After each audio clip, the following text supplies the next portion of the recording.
Isang mapagpalang araw po sa ating lahat, isang panibagong reaction video na naman po ang ating pong gagawin ngayong araw na to. Mula po ito kay Melbs Castle, ang title po nito, China, nagsilayasan lahat, takbuhan lahat ng mga barko. Natakot sa aircraft carrier ng France, walang palag. Grabe po yan. No? Mag-subscribe po kayo sa channel ni Melbs Castle. Nasa description po ang link na kanyang video. Huwag nyo rin sana kanilimutan na mag-subscribe po sa ating channel.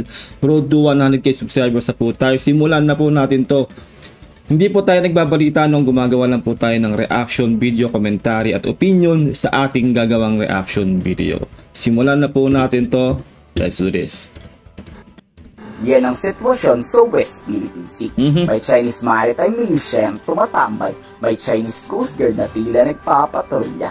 Pero habang papalapit ng papalapit ang French aircraft carrier na Charles de Gaulle, isa-isang nagsisialisan ang barko ng China. Ano pa nga ba?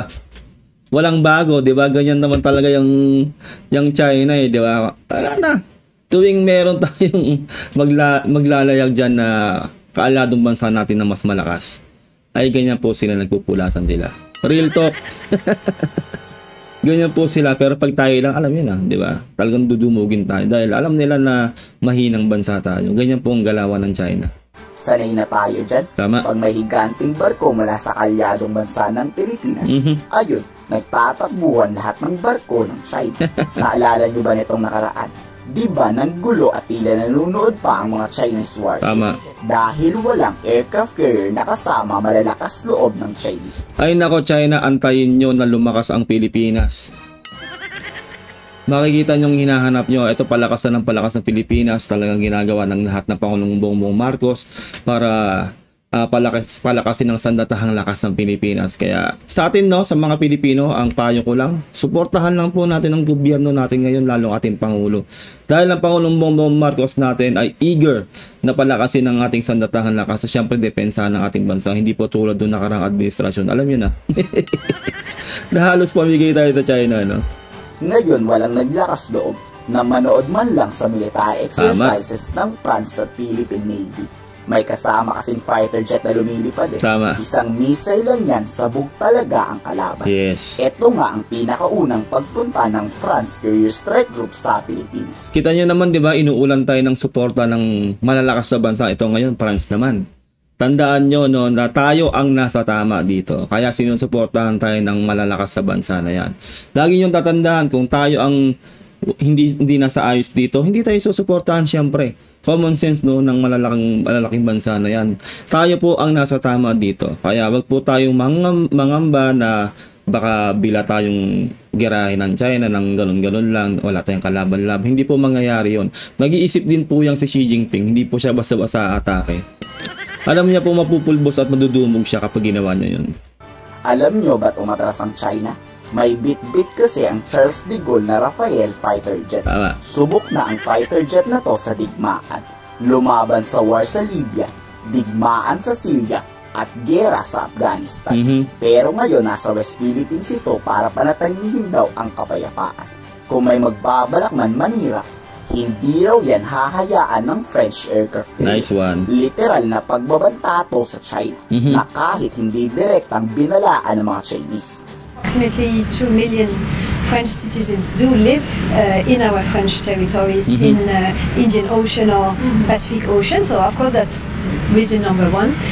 Second reason is of course to contribute to freedom of navigation all over the world, and including Indo-Pacific. And maybe last reason is that indeed we want to strengthen our partnerships with countries like the Philippines, with whom we share a lot. Palakpakan po natin ang ang France dahil ganun po yung hangarin nila na mapalakas ang alyansa ng Pilipinas at ang France. At syempre ng iba pa pong kaalyado nila dito po sa Indo-Pacific. At yun nga po yung freedom of navigation, yun naman po talaga dapat ang nangyayari. Ang gusto kasi ng China, mahawakan nila ang buong West Philippines o buong South China Sea, sinasabi nila. Lahat po yan. Na parang ang gustong gawin ng China dyan ay parang magkaroon ng toll gate. Alam niyo po yun.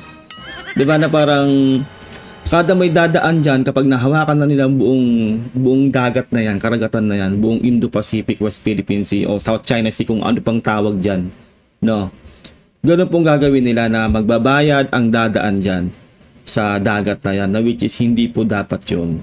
Di ba po? Freedom of navigation. Nandoon po yun. Dapat lahat po ng dadaan dyan o mga bansa na dadaan dyan sa ano na yan, sa karagatan na yan, dapat merong freedom na mag-navigate dyan o dumaan dyan. Hindi po maganda yung iniisip ng China na parang gagawin nilang toll gate, no? Na yung mga dadaan dyan ay kailangan magbayad. Sakim kasi talaga tong si Xi Jinping kung iisipin po nyo. Kaya hindi po talaga papayagan ng mga ibang bansa yan, lalo po yung malalakas sa bansa na magtagumpay o mamayani itong si Xi Jinping sa hangarin niya na yon na mahawakan ang West Philippine Sea. Tandaan nyo yan. International law, multilateralism, and we are of course both maritime nations. Nais ng Charles de Gaulle na paigtingin ng alyansa sa Squad Nation. Gaya ng Squad, maninindigan at lalaban ng France para sa malaya at bukas na Indo-Pacific region. Lilibutin ng aircraft carrier ang buong karagatan ng Pilipinas. Pansinin nyo lang, no, ang nangyayari dyan sa West Philippine Sea o dyan sa buong Indo-Pacific. Wala halos kakampi ang China kasi sila yung lumalabag talaga kahit sa international law, hindi nila nirespeto yung UNCLOS, diba? Dapat nga, nasasangsyonan na talaga sila ng UNCLOS mismo eh. Hindi ko po alam kung ano nangyayari, kung bakit parang ganoon nga yung nangyayari, no? Although tinutulig sa nila ang China, parang walang hakbang o correct me if I'm wrong kung meron na pong matinding sanction talaga ang ginawa ang UNCLOS. Kasi po kaanib po ang China doon eh, sa UNCLOS eh. Pero hindi nila nirespeto, di ba, yung ginagawang batas ng UNCLOS. Sila mismo yung lumalabag. Kasi naniniwala sila doon sa 10-dash line nilang kalokohan. Na wala namang batayan, di ba, na haka-haka lang yun, o sila lang talaga yung naniniwala doon. Siyempre, ang papanigan o pakikinggan ng mga bansang kaanib sa UNCLOS ay mismong UNCLOS. Ganun po dapat, international law, batas. Di ba? Kaya tayo po ay wala po tayong nilalabag na batas. Atin po ang parte po natin dyan sa West Philippine Sea. Atin po yun dahil po inaward po sa atin yun noong 2016 sa arbitral ruling. Diba? Legit po yun. Tandaan nyo, no? Kaya wag po kayong mangangamba na basta na lang makuha ng China yung mga teritoryo natin na yan. Kasi po legit na atin po yan. Ipaglalaban po yan ng ating Pangulong Bongbong Marcos. Nagsimula to sa West Philippine Sea kasamang aircraft carrier ng US Navy at aircraft carrier ng Japan. Ngayon, papunta to sa Bao de Masinloc at dederecho to sa Ayungin Shoal. Pagpapakita na handa nitong labanan ang sino mang magtatangkang baguhin ang sistema ng karagatan. Kasamang naglayag nga ang dalawang frigate ng Philippine Navy. Samantalang nag-deploy din ang Philippine Air Force ng fighter jet. Have trust, and that means that you have to get to know each other, you have to get to know how the other Navy or the other armed force operates. Para ang sarap lang sa pakiramdam, no, na isipin nyo, di ba, yung sinabi nga ni Trump, di ba, nung nakaraang reaction video natin, matagal na natin silang kaibigan, since forever daw, di ba, sabi ni Donald Trump. Kaya, yung mga para sa akin, no, wag po tayo mabubulag dun sa mga sinasabi ng mga pro-China na ganito, mas makikinabang tayo kapag mas umanib tayo o mas kinaibigan natin ng China. Kayo po, ang tatanungin ko, saan ka mas papanig? Doon sa matagal mo ng kaibigan na tested na through time, di ba? Isipin nyo, mulat sa pool, kaalyado na natin. Mulat sa pool, tinutulungan tayo. Mulat sa pool, sinusuportahan tayo. O dito lang sa bago lang na pumapasok na gusto tayo pang sakupin, no? Hindi nga tayo kinakaibigan eh. Sinasakop po o gustong sakupin ng ating teritoryo. May nakuha na nga po, di ba, yung military base dyan sa malapit sa Pag-asa Island. 'Di ba? Na which is hindi po maganda 'yon na basta lang tinayuan ng military base. 'Di ba? Atin po 'yun eh, atin 'yun, legit na atin po yung teritoryo na 'yon, pero nakuha na nila. Hahayaan pa ba natin na may makuha pa ba na mga teritoryo natin diyan sa West Philippine Sea? Wag pong ganoon, wag po tayong papabulag sa mga mabulaklak din ng mga salita, lalo po yung mga pro-China. Lalo na po yung mga pro-China po na tumatakbo po, no, sa Senado. Nako. Isipin niyo po yung kinabukasan ng mga anak niyo. Wag po nating hayaan na malason po ang utak po natin dahil diyan sa mga tumatakbong kandidato na yan. Kasi po wala po silang idudulot na maganda dahil una po yung patriotism wala po sa kanila eh. 'Di ba? Hindi po nila maipaglaban o maipagtanggol ang ating teritoryo. Paano pa kayang magsisilbi sila sa ating bayan? Kaya maging matalino po tayo. Kasi po wag po nating sasayangin ang ating boto.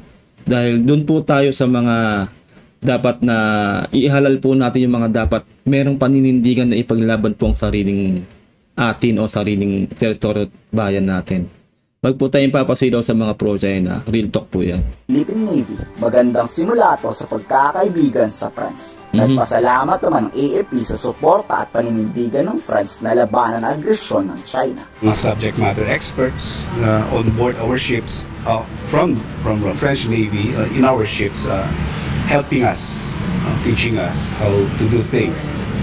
This is a very new capability that we're trying to acquire. Yes. That's why we need all the help from our friends, and they have the experience.